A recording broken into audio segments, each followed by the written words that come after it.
Skillman for the invitation. And I have to do 2 steps back to explain my position about the digital revolution. I think that we have a second leap forward for the humanity. If we study the indicator, demographic and social indicator from the past until the 1784, the social indicator and the demographic indicator is flat. By the 1784, there was a grow up of this indicator.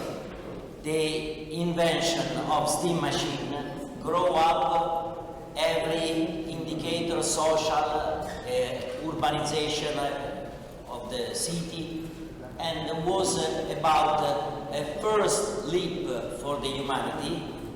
That means that in the first leap forward, the first leap was overcome the limit of physical limit of the man in the production. Now we are in the second leap forward because the new technology can overcome the limits of cognitive limits of the human. And now we have a speed of change very fast. It's logarithmic fast. When was invented the electrical power and the electrical energy needed 40 years to spread in the rich part of the world. Now a new technology needs one month to spread in the world. So we have a debate in the world. If we can break, if we can slow the progress, the technological progress, or I think that we have to invest to the people, to the skill of the people. And it is for us very important to understand what is the digital revolution, what is not. It is not the dematerialization of the economy. It is not true. It's not pure digitalization. It is not robotization and automation. In the right there is an old car, Italian car. The name was Fiat Ritmo. In England has another name for other problem. And was built in a casino plant in the center of Italy, and the plant was 30 years ago full of robots and automation. So robots was arrived in Italy plant 30, 40 years ago. So now is very different what will be the digital revolution. And it is not an option. It is a way, a necessary way, because with the digital revolution in the 20 years ago to the east, and we have a lot of opportunity to relocation the production in our country, in Europe, and with this kind of new organization of labor, new technology, and especially the investment on the skill of the worker.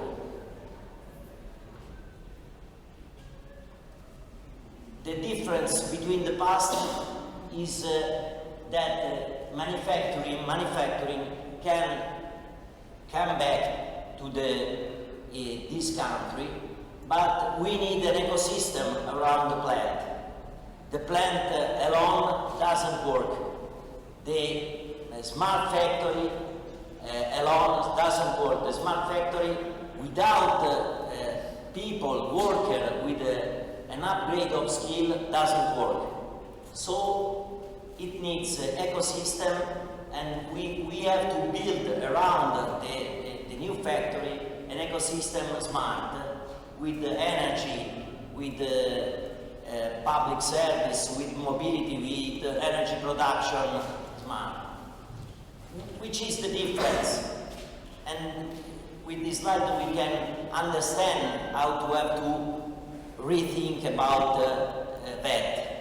We have to rethink about the vocational training because there are a lot of fake news to the end of the work, the end of the job. On the left, Fiat Uno, it needs 1,000 of workers to has built. On the right, the Fiat Punto, it needs 100 workers to has produced.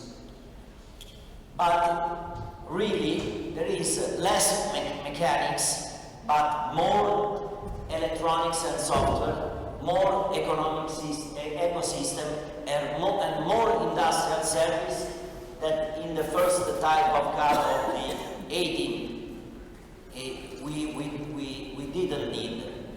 So what I want to say is the work, the job is changing very fast, and we have to prepare. I speak about a typical problem of this country is technophobia. In Italy we have a big technophobia. We are against the technological progress. We have to come back to the plow drive by the man of the women, because if you use a cow, there are 2 unemployed that can work. It's a paradox, but in Italy it's not the technology revolution that has produced unemployment. It's the opposite. It's the lack, it's the absence of technology that produces unemployment. It's very different, and the end of the work is the most terrible fake news of this age. There are a lot of outlook about the end of the work, and I think that the end of the work has the same reliability as the Mayan calendar interpretation, like the end of the world in 2012. So it is not true. Our Pope, Francis Pope, said that the future is a consequence of the present. If the future will be more occupation, less occupation, more employment and more unemployment, depends on what to do in the present. And this is a challenge for everyone. The worker has changed also in Italy.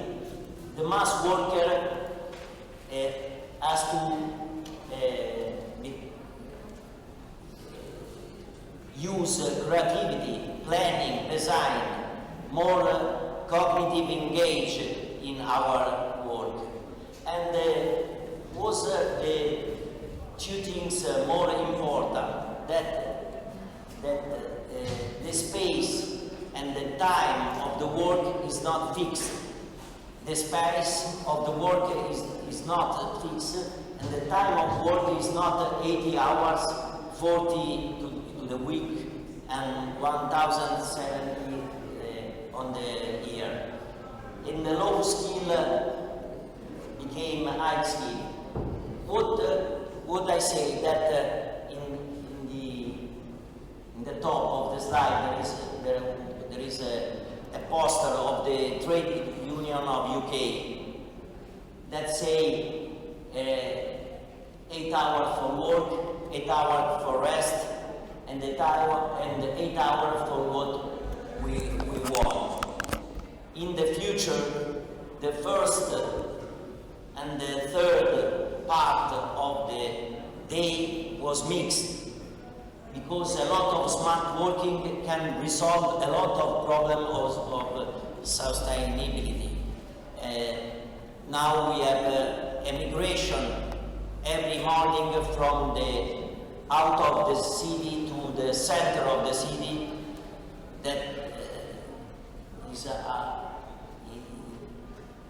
is not necessary with the new technology. So we can reduce the environmental impact. And another important thing that we have to understand is the change of the legal categories in the work. In Italy, we consider two kinds of work: self-employment and subordinated work. But the new labor market and the new job is no self-employment and no subordinate work. So we have to understand a new category to use hybrid contract, smart contract, to protect the new work that has a new category. In Italy now, what happened? That repetitive task in the work is decreased and cognitive tasks in the work grow up. This is very important also in the manufacturing sector. And this chart terrorizes people in Italy and in the world. It is a chart of the World Economic Forum. You can see that the hourly cost of robots in 2015 crossed the hourly cost of operator. So by the 2015, for the future, the hourly cost of robots cost less than the hourly cost of people. And the solution is not to tax the robots. The solution is to reduce the tax to the worker, is to invest in the workers. And we have to understand that each new technology has a disruptive impact to the old technologies and to the old jobs. And will be a period, a variable period, can compensate or not the old jobs and the old technology. But it depends by what we can do to anticipate the change. If a country, a people, a factory anticipate the change, can reduce the period of compensation. And this investment in skill is fundamental. This is the situation. I have 1 minute. This is the top skill that changing every day. 65% of children that study now in primary school will be jobs that we don't know the name. Now we have 20% of Italian university students that study for jobs that will disappear. And we have 15% of people that study for the job that will exist only on the future.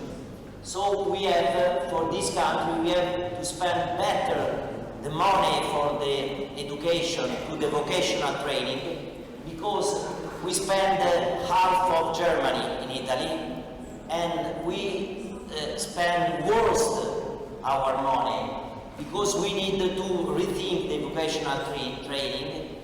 We need to have a vocational training that is adaptive to the people, with micro-learning, with adaptive learning. Now we produce a lot of dropout the system of education in Italy. We think that the future can be a big opportunity to humanize the work, to humanize what we do until now, and use a technology like an ally to have a dignity work, like say our Pope. So the investment to the vocational training is basically we arrive in the last collective national agreement in the metal workers an individual right of vocational training. It is only 8 hours per year, but it is very important because a lot of a lot of big or small factory doesn't think about the vocational training, doesn't program, doesn't project, and use only a stupid catalog that it is useful for the center of training, but is not useful for the worker.